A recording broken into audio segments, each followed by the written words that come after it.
conversations surrounding the penetration of African businesses through the building of institutions dominated the just concluded 57th Annual General Conference of the Nigerian Bar Association. Thank you for joining us as we bring you highlights of an event which saw a convergence of some of Africa's most respected legal luminaries and business minds. I am Christy Cole-Pokuola.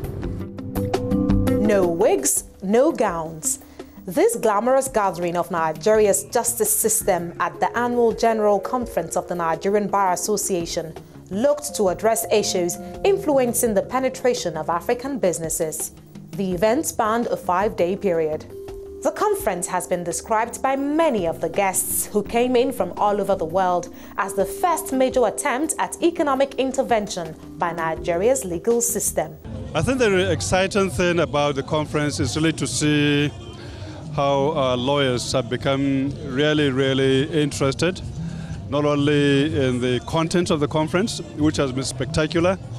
We have so many interesting resource persons and very many educative sessions, and the engagement has been unprecedented. Let me congratulate Nigerian Bar Association, President Nigerian Bar Association and his colleagues for organizing this wonderful seminar that had attracted over 12,000 participants, one of the largest of such seminars I've seen in recent time. In fact, World Economic Forum, the summer session in South Africa doesn't even attract this number of participants. This should be encouraged, and we feel very proud for the opportunity to partner with them and participate in this seminar. We all sponsor the conference because it has something to do with business.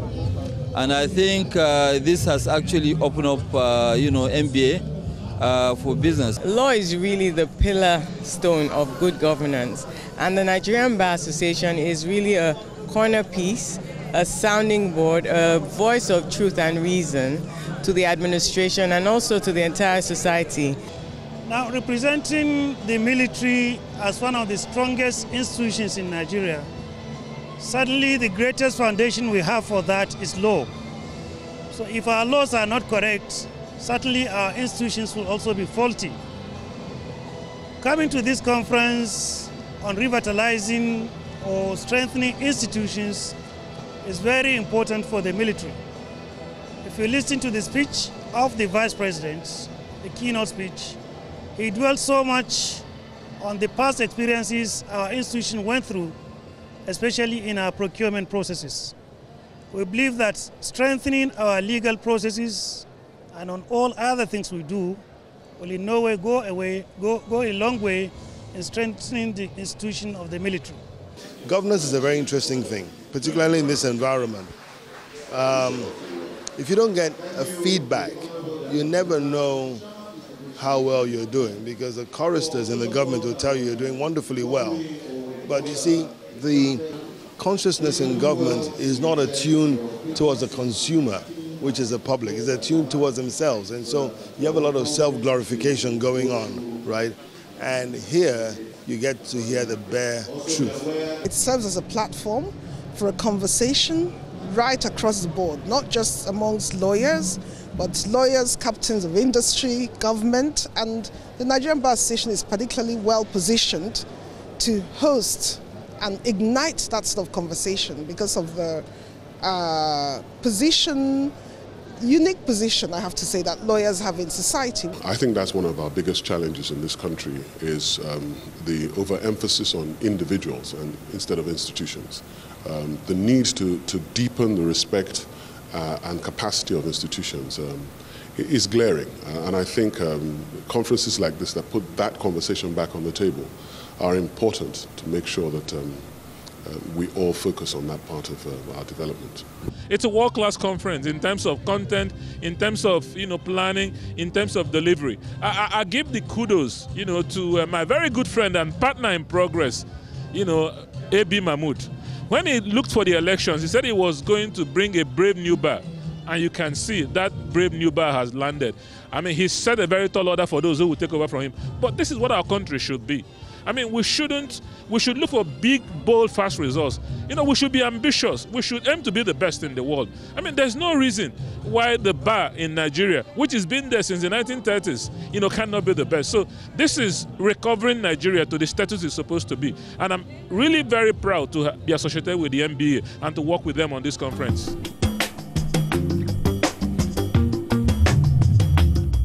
Activities at the 57th Annual General Conference of Nigerian Bar Association also involved some breakout sessions.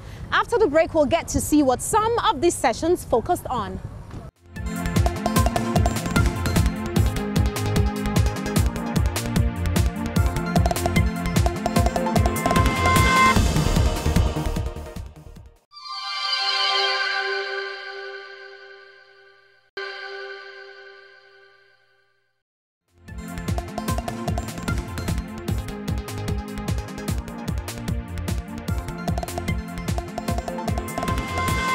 You're watching highlights of the just concluded Annual General Conference of the Nigerian Bar Association.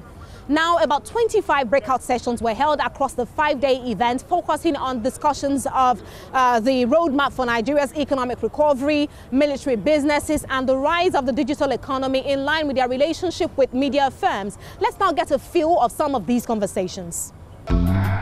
The first panel session presented an opportunity to get answers directly from Nigeria's Vice President, Professor Yemi Osinbajo, a senior advocate of Nigeria himself, who evaluated the Nigerian system and gave an assessment of the country's economic situation.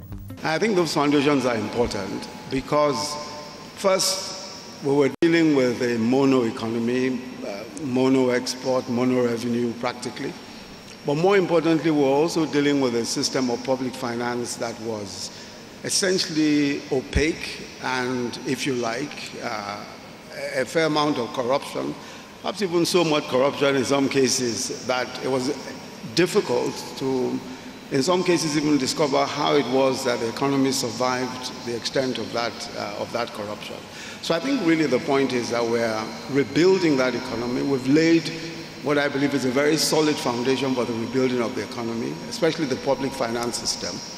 Beginning, of course, with ensuring that we block all of the loopholes.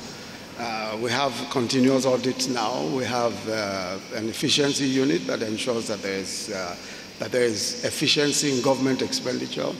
We have the TSA, the Treasury Single Account, that ensures that we're able to monitor government spending and government revenues closely. We're modifying, the tax system so that it's more efficient and you can collect revenues easier. And also, we've introduced a number of executive orders.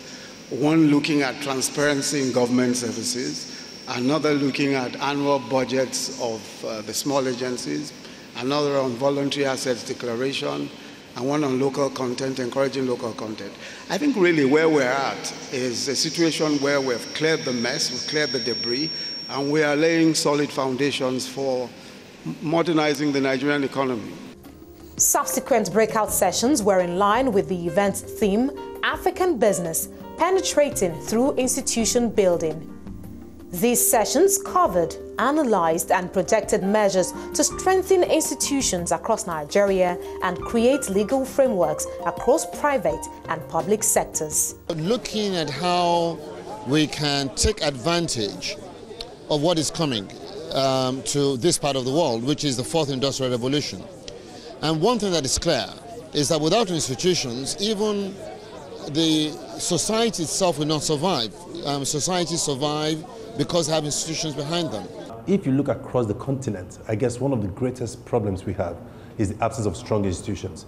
And so it's affecting several things. It's affecting foreign direct investments. It's affecting capacity building in terms of our people. It's affecting the nature of reforms from a legal standpoint, and therefore the rate of growth of GDP in spite of all the great opportunities that we have. The legal framework is important for many reasons. So, for example, without intellectual property, it's difficult to create value in technological innovation. Here we have a system that does have patents and licensing, but we don't have adequate inspections. We also tend to think about innovations only within the Nigerian sphere. We need to think about our innovations within not just the Nigerian sphere, but within a global sphere, in which we derive value not just from our own environmental context, but we think globally in how we derive value from our innovations.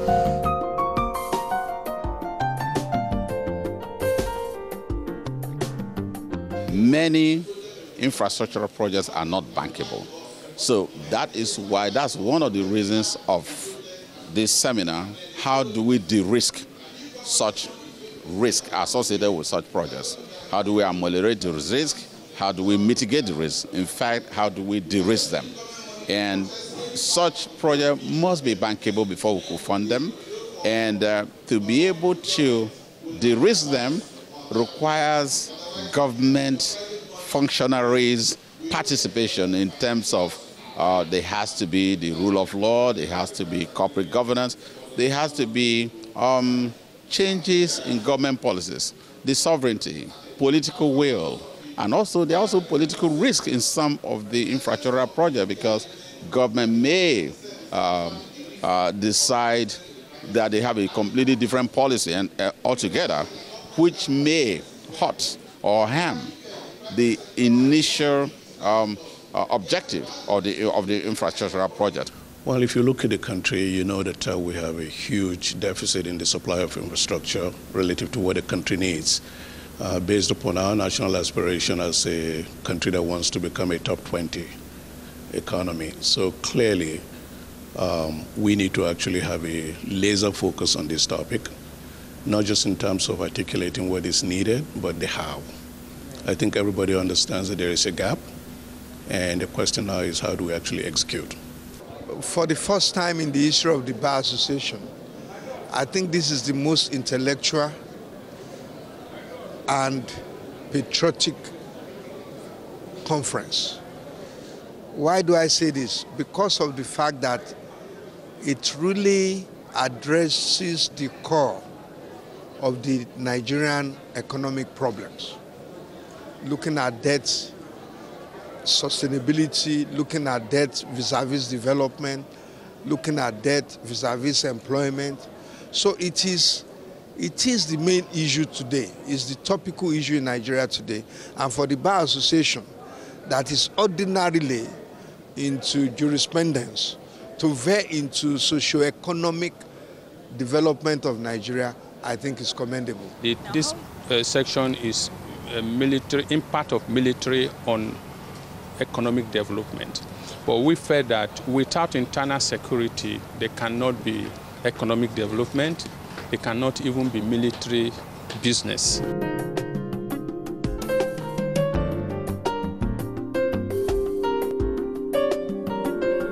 If you look at most African countries, Nigeria being the flag bearer, if you look at the quality of economic governance from the time of independence up till this present time, we have seen an ever worsening set of outcomes as a result of public policy.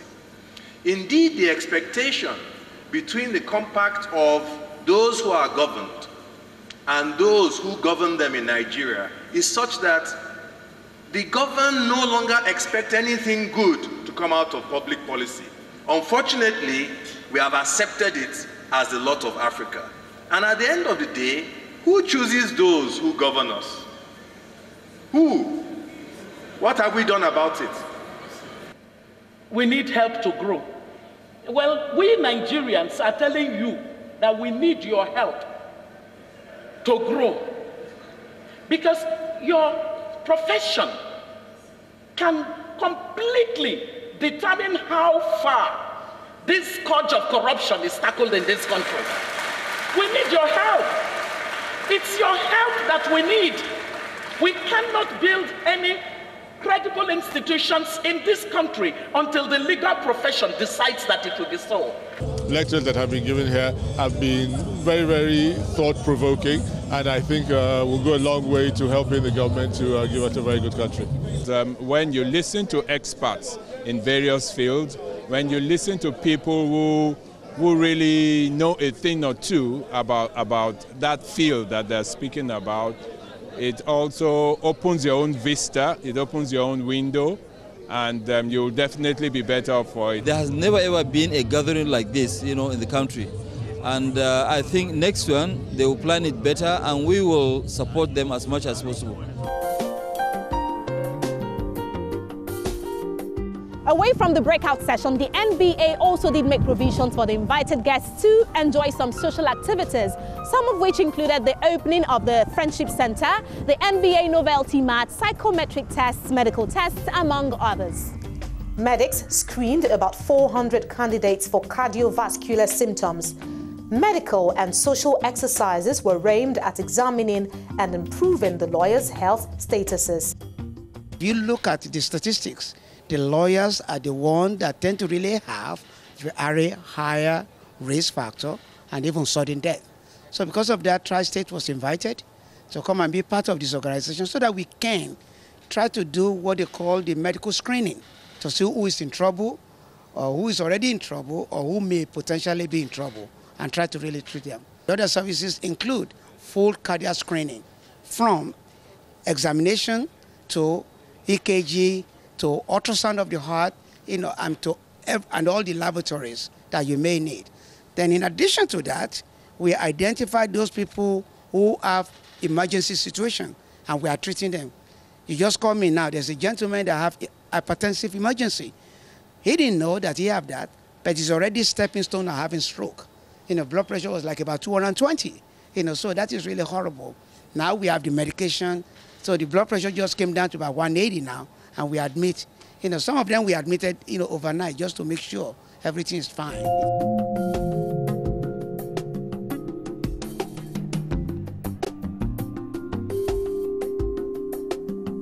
The Nigerian Bar Association's 57th Annual General Conference 2017 was also an opportunity to showcase investment options within the country. Lagos, Ondo, Kano and Bauchi states were among the states profiled, all essentially targeted at opening the eyes of investors to the many business and growth opportunities lying within these states. Why can't we use the export processing zone in Kano to produce all those garments that have been produced in Bangladesh and sell to Europe? We are only 5 hours from the Kano airport to central London by air is 5 hours. Okay? There is no reason why you can't come and invest. You've got the cotton there in Kano. You can have the farms, you can produce your cotton, you can spin it, you can weave it, you can produce the garments in Kano, put on a plane and take straight to Europe. We are going to at least show to the world what we have, and everybody will see it. We are trying to attract people to understand. I, for one, believe that, look, we must have a strong judiciary. And we are trying to build that up. That, look, have a judiciary that is totally independent. We had discussion with the Chief Judge, and I believe that, look, it all depends on whether we don't have money. It will be a first-line charge. Release the money, for instance, to judiciary, build a strong institution for judiciary. Now, I looked at issue of business, and I said, okay, I'm going to have ONDIPA, that's Ondo State Development Investment Agency. We call it ONDIPA. We have passed the law so that we are going to build an institution that will allow for ease of doing business. We are doing a lot of networking as it is, and then we have a special session at which we are going to showcase the investment potentials and opportunities of Bauchi State. The state has, at the onset, determined for itself 3 major areas where it has comparative advantage. First is agriculture, because Bauchi State occupies about 49.2 thousand square kilometers of Nigeria's land. We are the 5th largest. We occupy 5.3% of the total land area, and most of it arable land. So this is a very, very good resource that will attract investment. A major highlight of the event was the signing of the Memorandum of Understanding between the NBA and the Nigerian Infrastructure Concession Regulatory Commission. The MOU guarantees that all policy statements emerging from the infrastructure discussion will be implemented. Our commission is responsible for regulating public-private partnership for greenfield and brownfield infrastructure delivery in Nigeria. So we're very critical to solving Nigeria's infrastructure deficit. The MOU we have signed this evening is a really very important one. Now, a recent World Bank study did show that the most important concern investors have when they're making decisions to invest in infrastructure is protection of legal rights. It's a deal breaker. So what we have done here today is to sign an MOU that commits us and the MBA to work together to review the PPP law in Nigeria and make sure that we have an innovative and world-class PPP regulation and framework that is the most attractive in the world, so that the place where investors want to spend their money, whenever they think of infrastructure, they will think of Nigeria, because we're going to work with the MBA and put in place the most attractive, the most innovative, the most professional PPP legal and regulatory framework for infrastructure in Africa and hopefully around the world. We are going to be looking at all the policy statements, and we are going to begin to take steps to implement all the things that we can implement. As you saw this evening, we signed an MOU with the Nigerian Infrastructure Regulatory Commission, and that is one of the follow-up discussions, and we're certainly going to pursue all the resolutions and all the decisions that have come out of this conference. The Nigerian Bar Association is a professional body, it's not an arm of government. But we hope, because the government itself is here, the Chief Justice of Nigeria is here, the President of the Federal Republic is here, the state governors here, the legislators here, and then we have captains of business. So we hope that everybody will go back home and begin to practice those things that they've learned here. The country is doing much better than expected. It's still in a very difficult situation. It's not so-called out of woods. There are still lots of hurdles to overcome. The economy is still struggling, but it's already recovering. And recovery is taking place quite well. And the government is doing quite good steps forward. And my takeaway will be that I'm very, very optimistic about Nigeria's future. It's been a large one, and not just large, like I mentioned, to even have all conferees have tablets. It was a huge one. But with the goodwill of the president, the chairman of, also the chairman of the conference planning, that is Professor Ajayi, we've been able to do a lot. So we've had so many partners and sponsors, all state governors who are lawyers, all of them contributed.